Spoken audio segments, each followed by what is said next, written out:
Hello, welcome to Manor. Over in January, we had a group of Americans come over from Life Point, Ohio, and they did a few jobs for us. Two of the main jobs we had done were the top floor toilets. We had a bedroom changed into some toilets, and also just some jobs finished off in the dive. Let's go ahead and take a look. One of the big jobs the Americans did was changing room 10. Originally the door was over there, now to some new toilets. Let's go ahead and take a look.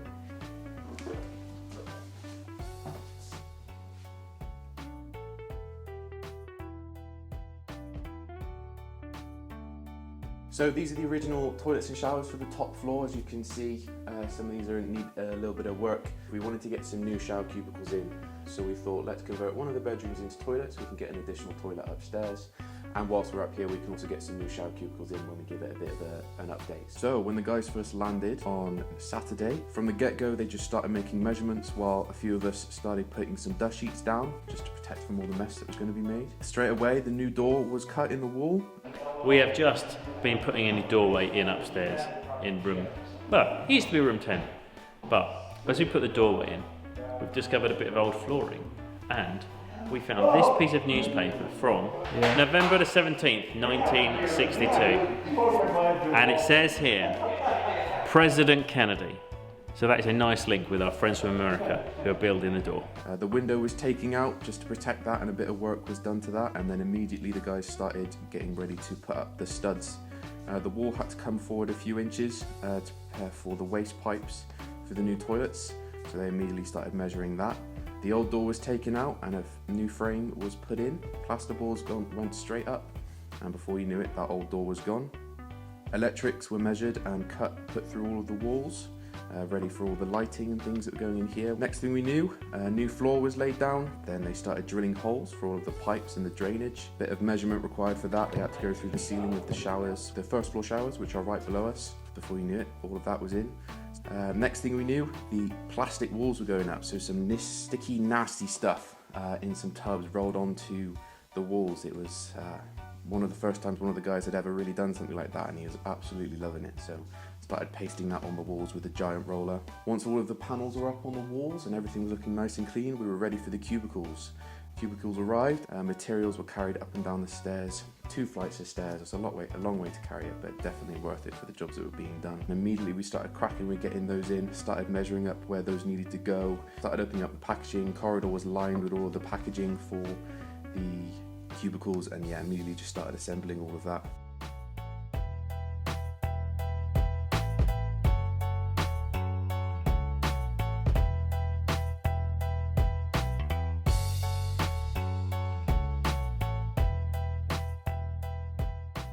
Finally, the last bits of electrics were stuck in. The sink and the plumbing was all put in, making sure all of that was good to go.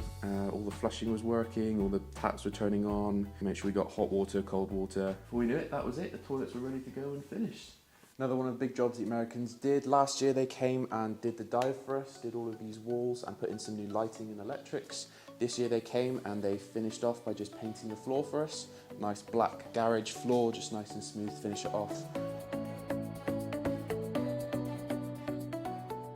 But that required removing all of the carpet tiles that were in the walkway here. They scraped off all of the glue that was previously on this floor. It was originally just plain concrete, so they scraped off all the glue from that. A couple of the guys removed the original sink that was there as a big steel craft sink. Throughout the floor here, it was a bit uneven, so they did a bit of self-leveling compound in the section here before they were able to do some of the big black painting. One of my favorite bits, after they painted the black floor, we had this massive heating cannon that was just able to heat up the room to a certain temperature so the floor could cure and dry properly.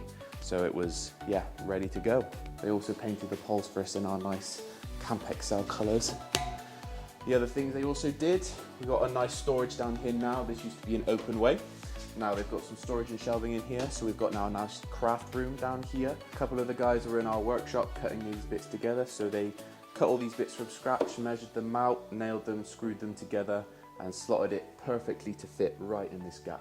So everything is built to measure. When you come and do your craft, come do it down here. We've brought one of these tables in as well, so it's all stored here, ready to go. We've got weekends in. They also installed a new sink in the back here, just for cleaning up paintbrushes. We've got a door just to pop on, but as soon as that's done, it'll be nice and closed off and tidied away. And we've also got a boot store that they've done in here. The plan is to keep this as a nice mud room. All of the dirty boots can go in here, keep it nice and contained, so we don't get any mud up in the main entranceway. Just need to liquor paint and then it'll be ready to go. A couple of the side quests that we completed during the 2 weeks the Americans were here, one of which was this boot store. This was constructed by 2 of our regular volunteers, Simon and Co.